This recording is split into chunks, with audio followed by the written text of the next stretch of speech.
Now, let us discuss some of the features of joint Hindu family business. First, formation. For a joint Hindu family business, there should be at least two members in a family and ancestral property to be inherited by them. जो पैतृक property है, पैतृक संपत्ति है बाप दादा की, वो आपके नाम पे होनी चाहिए. And there should be at least two members for starting this type of organisation. There should be at least two members in the family and ancestral property, जो कि पैतृक प्रॉपर्टी है, दादा परदादा से मिली हुई है, to be inherited by them. Inherited means उनके नाम पे होनी चाहिए. So this is the formation. Liability. Karta is the head of the family. Karta is the head of the family as well as business. Head of the family as well as business. Karta is the eldest member. Family का सबसे बड़ा member जो कि as में बड़ा होगा, as में, सो ही और शी विल बी कर्ता and he will be the head of the business. All the decisions he will be taking and managing the business. So now let's discuss liability of कर्ता. The liability of कर्ता is unlimited. The liability of कर्ता is unlimited. मैंने आपको पहले भी बताया है, unlimited liability means अगर बिजनेस बंद करने के टाइम, बिजनेस जब डिसोल्यूशन होगा, डिसोल्यूट करने के टाइम, अगर आपकी बिजनेस की असेट्स पूरे नहीं पड़ते हैं, your business assets are not sufficient to meet your liabilities. Liabilities means आपकी देनदारी, जो बाहर आपने लोगों का कर्जा ले रखा है वो चुकाना है. अगर आपके बिजनेस की असेट सफिशिएंट नहीं है तो कर्ता को अपनी पर्सनल प्रॉपर्टी सेल करनी पड़ सकती है. कर्ता को अपनी पर्सनल प्रॉपर्टी, अपना पर्सनल जो उसका हिस्सा है ज़मीन का, गहने, पैसे, वो सब उसको लगाना पड़ेगा अपना कर्ज उतारने के लिए. और बाकी जो अदर मेंबर्स हैं फैमिली के, उनकी लाइबिलिटी लिमिटेड रहती है. लिमिटेड मतलब जितना उनका शेयर है फैमिली बिजनेस में, उस शेयर के हिसाब से उनको पैसे देने होंगे बिजनेस के डिसोल्यूशन के टाइम में. उस हिसाब से वो अपना कर्ज उतारेंगे. While the liability of other members is limited to their share of coparcenary property of the business. Coparcenary property means पैतृक प्रॉपर्टी, जितनी जितनी उनके हिस्से में प्रॉपर्टी है उस हिसाब से वो अपना लाइबिलिटीज़ चुकाएंगे. Now third feature is control. I have already told you the control of the family business lies solely with the karta. Karta is the head of the family as well as business. He takes all the decisions and his decisions are binding on all. Nobody can interfere.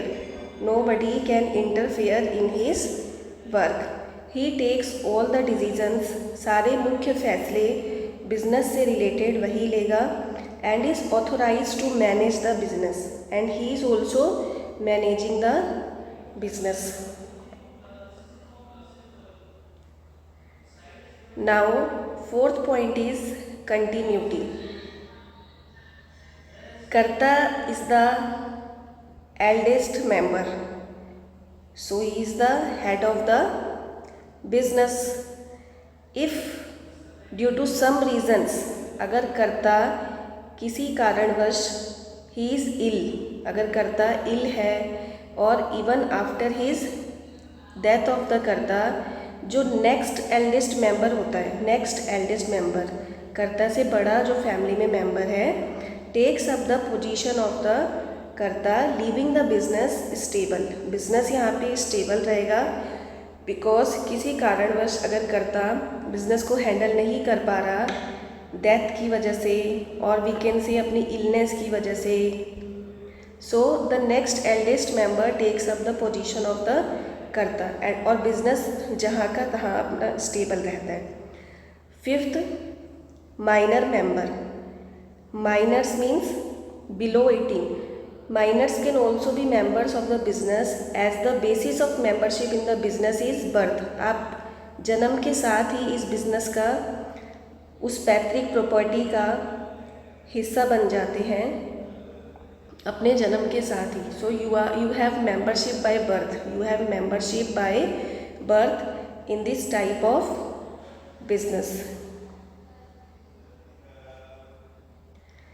So students, what we have discussed, we discussed that joint Hindu family business is found only in India and it is one of the oldest form of business organization governed by Hindu law. Membership is by birth, membership is by birth and 3 generations can be members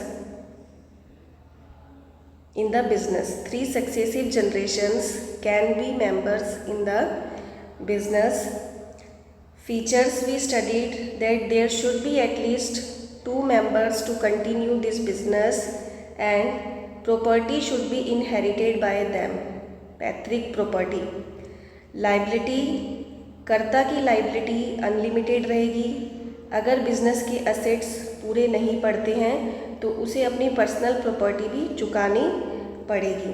other members की liability limited रहेगी, जितना उन्होंने share business में, जितनी property उनके नाम है उस हिसाब से वो अपनी लाइबिलिटीज़, अपनी देनदारी चुकाएंगे।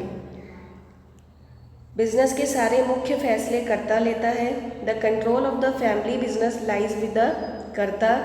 ही takes all the decisions and is authorise to manage the business.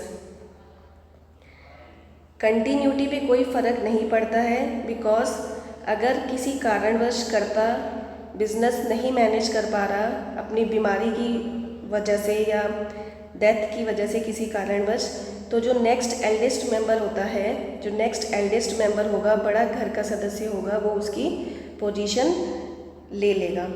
Minor members, आपका जो इस मेंबरशिप है इस बिज़नेस में जन्म के साथ ही हो जाती है। So when you are minor you are also a member of this business, though the head of the family is the family and business is the karta. So thanks students, please like,